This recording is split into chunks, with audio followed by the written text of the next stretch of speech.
Hello, we have Rohan with us today. Rohan has cracked CAT 2021 and he has got 99.76 percentile.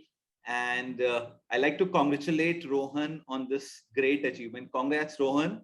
Thank you, sir. And I have with me Shilpa Bansal, mentor for Rohan. And, we like to ask you a few questions, Rohan, about your preparation. How did you got this percentile? What have you done? And what kind of advice you would like to share with the future CAT aspirants? So, Okay. Okay, so I think a good way to start would be to structure it across sections and across time. So for sections, I'll start with VARC since it's the first one. I didn't prepare extensively at all for CAT, not a lot of time spent into it, but I did try to be efficient in my preparation.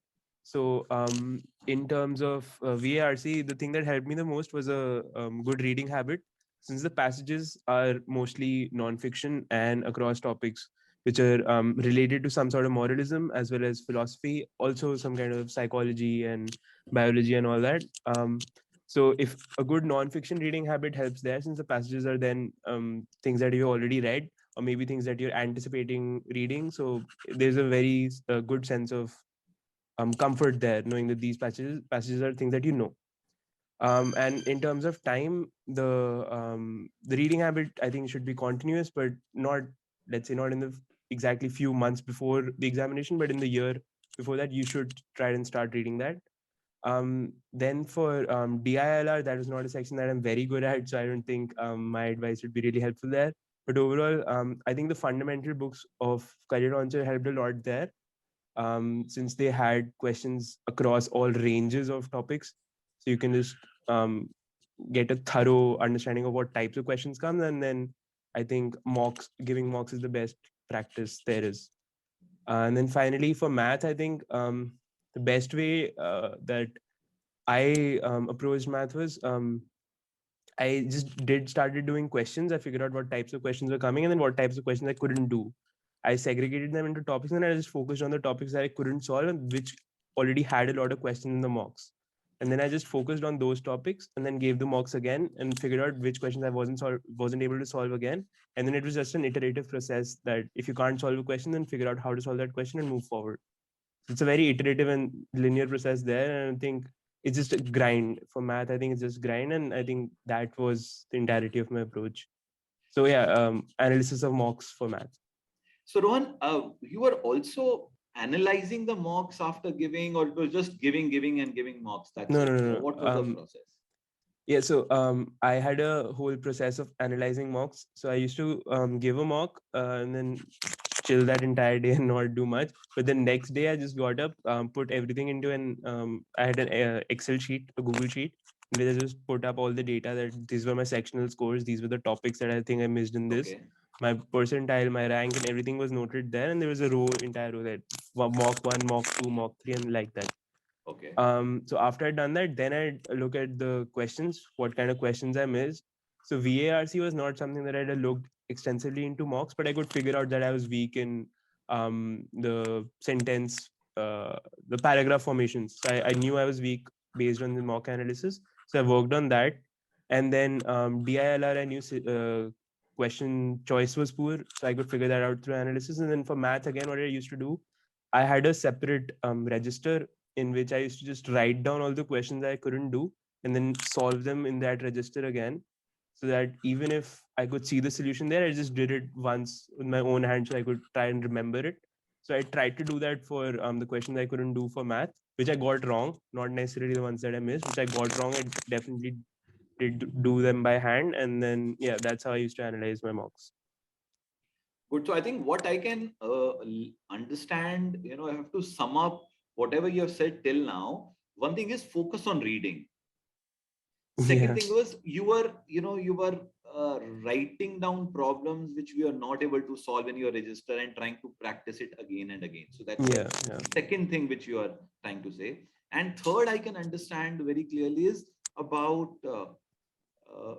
analyzing mocks, so we have been saying again and again, so mock लिखने से फायदा नहीं है. You have to analyze a mock, and that is what you have done in a very structured way, putting up everything in the Google Sheet and analyze in your own way and seeing how is your performance moving. So I think these are 3 learnings. Shilpa, over to you.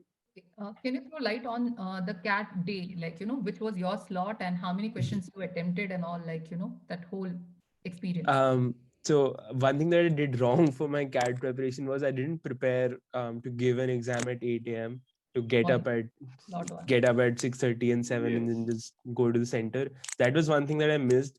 I remember in law preparation, we were told to start giving exams, giving mocks at the time when the exam will be taken, so that you get in the habit of doing it then. I remembered this, but still I somehow couldn't manage to set up my schedule that way.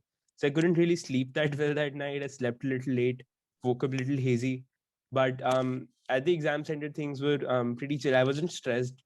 I didn't have too much writing on the exam, so that way I think I wasn't that stressed. But yeah, I think not being stressed helps a lot in any exam. Like absolutely, it helps a lot. So during the exam, I think I attempted all questions in English. I don't face much of a time problem in English at all. I had spare time actually there, but that's just because of my reading speed, which I think again is a result of a reading habit. So that is something that again people will have to optimize based on their own personal strengths and weaknesses.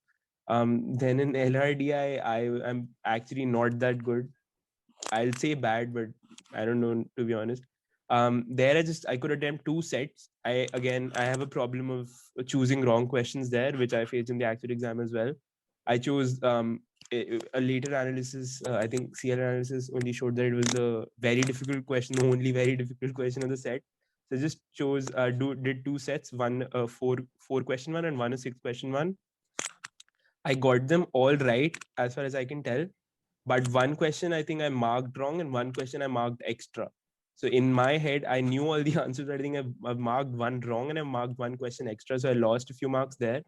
Then for math, I faced a time shortage for LRDI, so I think practice is the thing, is what I've heard from my peers who've also done well, that practice is what helps the most in LRDI in terms of speed and question choice. Then finally in math, I don't really remember. I think I attempted 14 questions and I got 11 or 12 right, if I'm not wrong. So for math, again, I think the appropriate attempt should have been somewhere around 16 and correct 1-2 questions up, 13, 14. So the thing that I missed out there was, again, a little bit of speed and question choice as well. So I think there was a 1-2 easy question that I figured out at the last minute, ke ye to ho jayega. But by then I didn't have the time. So yeah, again, question choice and speed is again built through practice. So for last 2 sections, practice is the most important thing. So I think again and again, practice, and choosing the right questions also makes a lot of difference. Yeah, I think that is definitely very, very important. If you have to crack, choose the right questions from the sets. That's yeah. important learning. What is a suggestion which you would give to the CAT 22 aspirants? Like, from your experience, anything like, Um, that one thing that I figured out from not just my own experience, but seeing a few of my friends also gave it with me, from seeing from their experience as well. What I can see is it's not per se a very difficult exam, as in that your own skills or something will hold you back. It's an exam that requires dedication, and that dedication is also not very difficult if you have the right resources. So if you have a good coaching and you have good material, and also you have the stability at home and the time, which is also not easy for everyone. If you have all that and you can give 3-4 hours every day and you do that for 6 or 9 months or whatever time frame that you've chosen for yourself based on your own preferences, I think if you just keep a cool head and give that exam in that way, I don't think it's very difficult for anyone to score um, highly in this exam. So in that way, I think it's an optimistic exam. Good. So thank you, Rohan, for great insights, and all the very best. We are hopeful you will get all possible calls at Thank a you, sir. score, and we are with you at every step till the Thank time you. you land up in a top B school. Thank you. thanks, Rohan, for that. Chalo, All the good, great.